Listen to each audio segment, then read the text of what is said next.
Les exorcismes pratiqués par l'Église catholique sont probablement les plus connus. Au cœur de tout exorcisme se trouve le combat permanent contre le mal. La définition de ce dernier est cependant malléable et dépend du système de croyance, de la pratique et du contexte. Par conséquent, il peut prendre la forme d'un démon, d'une impureté spirituelle ou d'une simple tentation. L'exorcisme, en tant qu'arme de lutte contre le mal, l'expulse, purifie ou protège de toute force maléfique. Pour la plupart d'entre nous, le mot « exorcisme » évoque probablement cette image, celle d'un prêtre catholique, poussé par le pouvoir du Christ, qui chasse des créatures démoniaques et des esprits malins d'une personne ou d'un lieu. Le vent soufflant soudainement, faisant vaciller les flammes des bougies qui l'entourent. Des films comme L'Exorciste, sorti en 1973, mettent en avant l'utilisation de l'eau bénite, de la prière et même de la raison pour repousser une force maléfique alors que la bataille épique entre le bien et le mal se déroule sous les yeux des spectateurs. Mais un exorcisme se déroule-t-il vraiment ainsi? Le monde est plein de secrets, d'énigmes troublantes, de vérités cachées, d'expériences terrifiantes. Nous faisons un voyage vers le mystère, vers l'inconnu, vers le doute, vers le paranormal. Tu viens avec nous?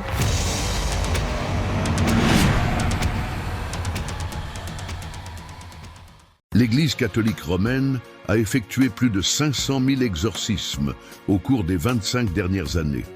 La pratique elle-même n'est pas rare, mais elle est rarement pratiquée. Les prêtres chargés de chasser les démons sont formés pendant des années. Le Vatican a d'ailleurs publié un manuel complet sur la manière de chasser les démons. Le livre, intitulé De Exorcismis et Conubendi, explique comment les exorcistes doivent s'y prendre pour chasser les démons. Bien qu'il ne soit pas destiné à être lu par le grand public, il contient des instructions détaillées sur la manière d'exorciser une personne possédée. La première chose qu'un exorciste doit faire est de s'assurer que la personne n'est pas atteinte d'un trouble mental. Si tel est le cas, il est important de commencer par traiter ces troubles avant de tenter d'exorciser la personne. Il est également important de déterminer si la personne est effectivement possédée d'un démon. Pour ce faire, l'exorciste peut utiliser différents moyens, notamment l'eau bénite, la prière et même la raison. Une fois que l'exorciste a déterminé que la personne est bien possédée d'un démon, il peut commencer le rite d'exorcisme. Le but de ce rite est de chasser le démon hors de la personne. L'exorciste utilise souvent l'eau bénite et des objets religieux comme les croix et les chapelets pour chasser le démon. Il peut également prier et réciter des passages de la Bible pour affaiblir le démon. Le démon peut résister et tenter de nuire à l'exorciste ou aux personnes présentes. C'est pourquoi il est important que l'exorciste soit bien formé et accompagné de personnes de confiance. Le Vatican recommande également que les exorcisations soient pratiquées en public, car cela permet de mieux contrôler la situation et de veiller à la sécurité de tous. Après avoir chassé le démon, l'exorciste doit veiller à ce que la personne ne soit pas possédée à nouveau. Il lui recommande donc de ne pas se rendre seul dans des lieux hantés, de ne pas manipuler d'objets occultes et de ne pas s'adonner à des pratiques de satanisme. Le but de l'exorcisme est de chasser les démons des personnes et des lieux. C'est une pratique ancienne qui existe depuis plus de 2000 ans. Si vous souhaitez en savoir plus sur l'histoire de l'exorcisme, je vous recommande de lire un livre intitulé « The Devil and the Exorcist », écrit par le père Albert Hughes. C'est un livre intéressant qui explore l'histoire de l'exorcisme et les différents types de possessions démoniaques. Voici maintenant un peu d'histoire sur les exorcismes. En Mésopotamie, au cours du premier millénaire avant Jésus-Christ, des experts de la magie appelés Hachipou repoussaient et expulsaient les démons qui répandaient la maladie et le chaos. En tant que guérisseurs spirituels, les Hachipus étaient des protecteurs estimés qui utilisaient des amulettes, accomplissaient des rituels élaborés et, le cas échéant, faisaient appel à des figures démoniaques pour les aider dans leurs efforts. Le mot grec ancien daimon, d'où dérive le terme moderne de démon, désigne des esprits semblables à des dieux et des forces surnaturelles. Alors qu'un démon pouvait être bon ou mauvais, le démon était une force malveillante qu'il fallait chasser ou exorciser. L'historien Joseph, du 1er siècle après Jésus-Christ, raconte l'histoire d'Éléazar, un homme qui a libéré d'autres personnes d'un démon en le faisant sortir de ses narines et en invoquant à plusieurs reprises le nom du roi Salomon. Ceci atteste également d'une forme d'exorcisme dans la tradition juive. Durant les 3 premiers siècles de notre ère, avec l'essor du christianisme, les exorcismes se sont solidement ancrés. Dans le sillage de la persécution religieuse, ils sont devenus un moyen d'unir les fidèles chrétiens et de défendre leurs croyances. L'expansion du christianisme a conféré au paganisme une dimension maléfique, transformant les croyances non chrétiennes en quelque chose qu'il fallait exorciser. Par conséquent, le renoncement au paganisme, représentant le mal, est devenu une condition du baptême dans la foi chrétienne. Retomber sous l'influence d'une croyance païenne s'apparentait donc à une possession. Dans ce contexte, l'exorcisme pratiqué volontairement constituait un outil permettant de renforcer la foi et la communauté chrétienne.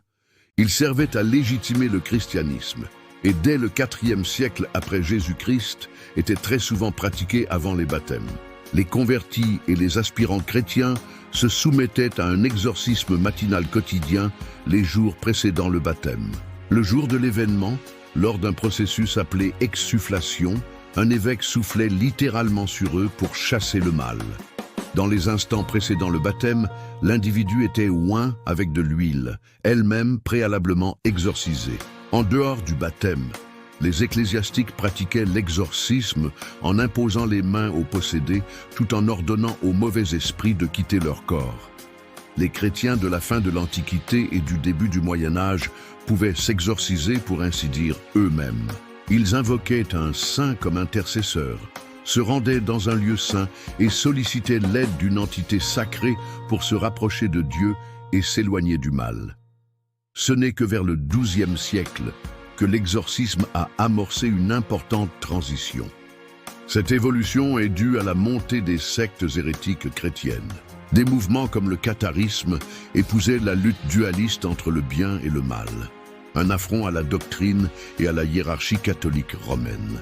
Pour les fidèles catholiques orthodoxes, et plus important encore pour les responsables catholiques, cette hérésie présentait un tout nouvel avantage pour l'exorcisme, un rituel essentiel permettant aux chrétiens de se libérer des croyances hérétiques, pécheresses auxquelles l'époque donnait naissance. L'exorcisme s'est alors formalisé comme preuve du dévouement au christianisme, les prières personnelles devenant une forme de auto-exorcisme. En outre, des théologiens comme saint Thomas d'Aquin, 1225-1274 après Jésus-Christ, se sont penchés sur des sujets tels que la démonologie, contribuant ainsi à définir et à clarifier l'objectif de l'exorcisme. La publication du premier livre sur l'exorcisme vers l'an 1400 a été suivie de ce qui a été des décennies, voire des siècles, de crise pour l'Église catholique. La réforme protestante a divisé la chrétienté, poussant le Vatican à penser que le mal était peut-être plus présent qu'il ne l'avait jamais été. En conséquence, les persécutions telles que l'Inquisition ont pris des allures d'exorcisme. Dans ce contexte, le premier rite officiel d'exorcisme a été sanctionné par l'Église catholique. En 1614, le rituel romain, Ritual Romanum, a été institué et n'a presque pas été modifié avant la deuxième moitié du XXe siècle. Il comprenait de exorcismis et supplicationibus quibusdam, ou rituel de l'exorcisme et prière de supplication, qui, après les réformes entreprises par le deuxième concile œcuménique du Vatican, 1962-1965, fut la dernière partie du Ritual Romanum à être révisée. La dernière version a été publiée en 1999. La structure et les formules des versions de 1614 et de 1999 du De Exorcismis et Supplicationibus Quibusdam sont très similaires, bien que la dernière renforce le lien entre le baptême et l'exorcisme. En conséquence de quoi, les exorcismes contemporains ne sont pas de simples miroirs des exorcismes anciens, mais ont, à bien des égards, bouclé la boucle. Qu'en est-il de la culture populaire? Les films peuvent être source de divertissement et revêtir une dimension cathartique tout en permettant de découvrir les interprétations modernes de ce qu'est l'exorcisme. Pour connaître la véritable histoire, toutefois, il est toujours préférable de se tourner vers les dogmes.